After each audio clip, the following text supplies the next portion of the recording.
투데이 오늘의 말씀은 사도행전 5장 25절부터 32절까지 말씀입니다.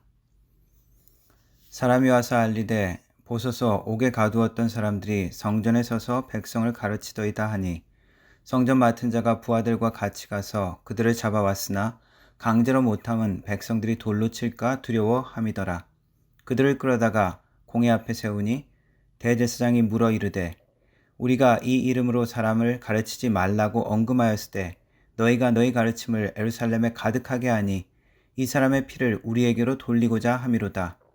베드로와 사도들이 대답하여 이르되 사람보다 하나님께 순종하는 것이 마땅하니라.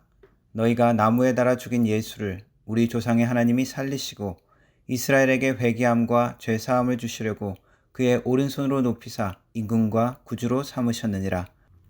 우리는 이 일의 증인이요 하나님이 자기에게 순종하는 사람들에게 주신 성령도 그러하니라 하더라. 아멘. 대제사장의 무리가 사도들이 사라진 것에 대해 당황하고 있을 때 누군가 와서 보고합니다. 그 감옥에 있던 사람들이 지금 성전 광장에서 사람들을 가르치고 있습니다. 라는 보고입니다. 그들은 다시 사도들을 데려오기 위해 사람을 보냅니다. 그러나 많은 군중들이 이 사도들을 지지하고 따르고 있었기에 억지로 잡아가면 소요 같은 상황이 나고 흥분한 군중들에게 오히려 돌에 맞을 수 있다고 생각했습니다.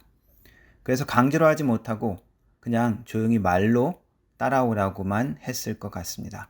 사내들인 공회를 구성하고 있는 대제사장들은 여전히 사법적인 권한을 가지고 사도들을 처벌할 수 있었습니다. 그래서 사도들을 불러 명령합니다. 예수의 이름으로 가르치지 말라. 예루살렘 성에 너희 가르침을 더 이상 전파하지 말라. 예수의 피와 그 책임을 우리에게 돌리려 하지 말라고 그렇게 명령합니다. 그러나 베드로와 사도들은 담대히 대답합니다.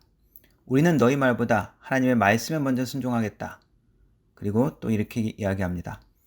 예수가 죄사함을 주시는 구원자 메시아이시며 그분은 죽었다 다시 부활하신 분이다. 우리가 그 증인들이다. 라고 담대히 선언합니다. 대제사장과 사두개인들의 사법적 권한은 유대인 공동체에서 여전히 절대적이었습니다. 특별히 사내들인 공회의 결정은 이 사도들을 감옥에 가둘 수도 있었고 채찍으로 때릴 수도 있고 또 심하면 파문시켜서 그 인생과 그 가정을 파멸시킬 수도 있었을 것입니다. 그러나 사도들은 그들의 협박을 두려워하지 않았습니다. 오히려 말씀을 보면 이제 권력을 가진 대제사장들은 군중과 대중들을 두려워하고 반면 아무 세상 권력도 없는 사도들은 사람들을 두려워하지 않는 모습이 나옵니다. 오히려 권력자가 두려움 가운데 있고 권력 없는 것 같은 사람이 더 담대한 것을 봅니다.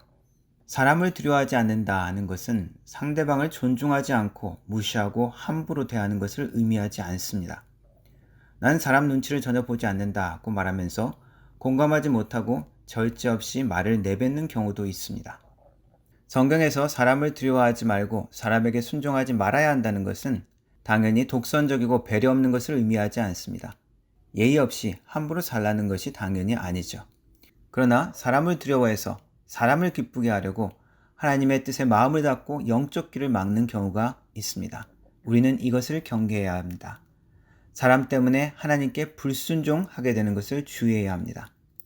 잠언 29장 25절에는 사람을 두려워하면 올무에 걸리거니와 여호와를 의지하는 자는 안전하리라 하는 말씀이 있습니다.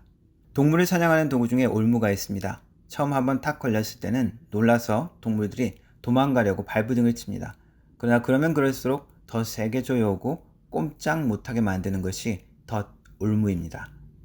오히려 그 두려움 때문에 그 도망가려고 하는 것들 때문에 더 졸라매고 완전히 사로잡혀서 아무것도 할 수 없는 상황이 되는 것이라 할 수 있습니다. 때로는 우리가 사람에게 순종함을 보임으로써 하나님께 순종함을 연습하기도 하고 하나님의 사랑을 나타내기도 합니다. 정당한 권위에 순종해야 하고 또는 상대방의 마음을 얻기 위해 사랑하고 베풀고 배려하기 위해 사람을 따르기도 합니다. 그러나 예수만이 내 삶의 유일한 구주시요 주인인 것을 놓치면 우리는 하나님께 불순종하게 되고 사람에게 순종하는 자가 되어버립니다. 축복의 근원이요 참 만족과 기쁨을 주시는 분은 우리 하나님만인 것을 잊지 말아야 합니다. 그것을 잊을 때 우리는 사람을 두려워하고 하나님이 아니라 사람에게 순종하는 자가 되어져 버립니다. 사도들은 성령을 통하여 하나님의 보호와 능력을 체험했습니다. 성령께서 주시는 기쁨과 위로 가운데 있기에 사람을 두려워하지 않았고 사람 때문에 하나님께 불순종하지 않았습니다.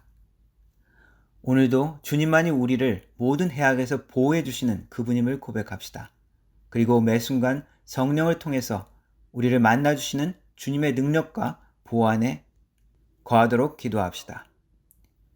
그래서 그 하나님의 위로와 격려 가운데 승리하는 삶이 되기를 축원합니다. 기도하겠습니다. 하나님, 우리가 주님의 마음으로 세상을 섬기고 사람들을 섬겨야 하지만 하나님이 우리의 주인 되시고 구주 되시며 축복의 근원 되심을 잊지 않게 하여 주옵소서. 주님이 우리의 삶의 중심이요 우리를 이끄시는 자시요 참 기쁨과 만족되심을 고백하며 오늘도 승리할 수 있도록 도와 주옵소서. 예수님의 이름으로 기도합니다. 아멘.